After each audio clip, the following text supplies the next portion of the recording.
Baik, kita akan lanjutkan pembahasan soal nomor 5. Sebuah partikel 0,5 mikrocoulomb bergerak dengan kecepatan 10⁴ pada bidang XY membentuk sudut 60 derajat terhadap sumbu X.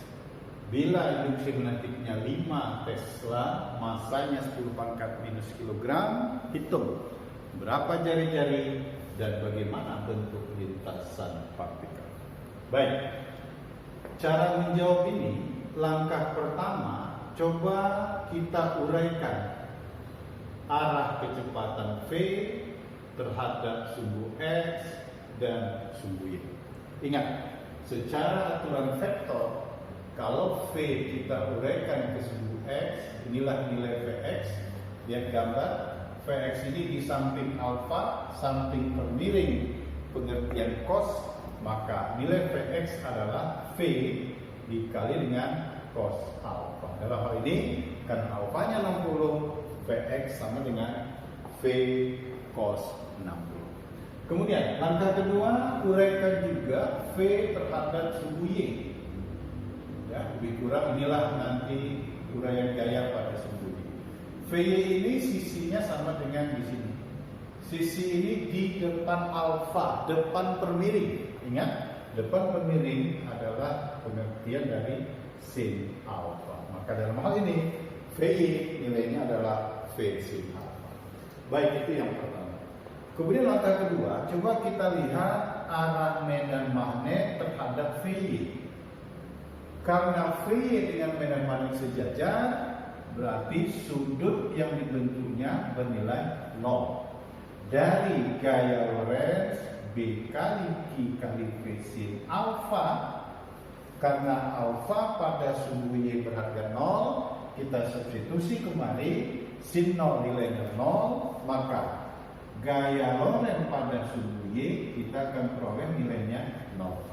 Artinya, partikel pada sumbu Y akan bergerak dengan lintasan garis lurus.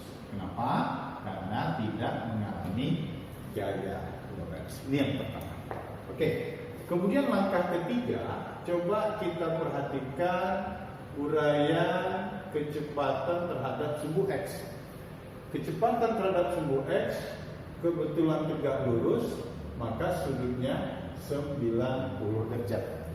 Karena sudutnya 90 derajat, berdasarkan gaya Lorentz, maka nanti gaya pada sumbu X akan diperoleh B kali Q kali V kali sin alfa, karena alfanya 90, sin 91, maka gaya pada sumbu X adalah B kali Q kali V.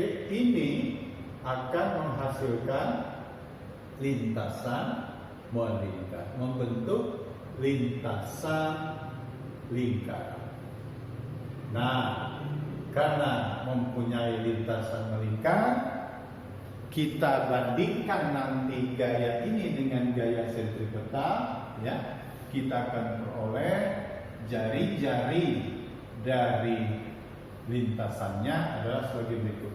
Kita nggak usah jabarkan lagi rumusnya, ya. Jari-jarinya kita dapat M dikali V pada sumbu X dibagi dengan medan magnet dikali muatan B dikali dengan Q. Baik, ini tinggal kita masukkan nilai. Masanya kata soal 10⁻⁻10. Kecepatan pada sumbu X kita ganti, V dikali cos 60 dibagi medan magnetnya 5 Tesla. Sementara muatannya ini ya, setengah itu 0,5 setengah, mikronya kita gantilah 10⁻⁻6. Maka kalau ini kita hitung akan didapat ya 10⁻⁻10 dikali kecepatan nilainya 10⁻⁴, kemudian dikali cos 60 setengah dibagi dengan 5 dikali setengah dikali dengan 10⁻⁻6. Maka akan didapat setengahnya hilang, min 10 dengan minus 6 dikurangkan tentu minus 4. Minus 4 dengan 10 pangkat 4 habis, ya. Maka kita dapat jari-jarinya 1/5 meter, atau kalau dirubah ke senti kita kali 100. 100 bagi 5 berapa? 20 cm. Nah, ini jari-jari kalau lintasannya melingkar. Sekarang kita lihat. Kalau kita gunakan kaidah tangan kanan, ya. Coba pada sumbu X ini gerak melingkarnya kemana? Bayangkan, Vx ke kanan, ini ke arah kecepatan ya, 4 jari arah medan magnet. Lihat, medan magnet ke atas, sumbu Y, kecepatannya ke kanan, telapak tangan menghadap keluar. Dalam hal ini, gaya Lorentz arahnya keluar. Sehingga muatan positif ini akan bergerak melingkar ke depan. Nah, coba kita bayangkan. Tadinya pada sumbu Y dia akan bergerak ke atas. Benda mengalami gaya keluar, ya. Gabungan gerak ke atas dengan gerak melingkar keluar akan diperoleh. Ini lurus, ini bergerak melingkar. Maka nanti lintasannya akan seperti ini, bergerak melingkar terus ke atas, gerak lingkar lagi, V menarik ke atas, gerak melingkar lagi, dan seterusnya. Maka kesimpulan, gabungan gerak lurus pada sumbu Y dan gerak melingkar pada sumbu X dihasilkan lintasannya apa? Lintasannya helix atau spiral terhadap sumbu Y. Ya, jadi lintasannya helix atau spiral, ya, terhadap sumbu Y. Inilah kesimpulan dari soal nomor 5.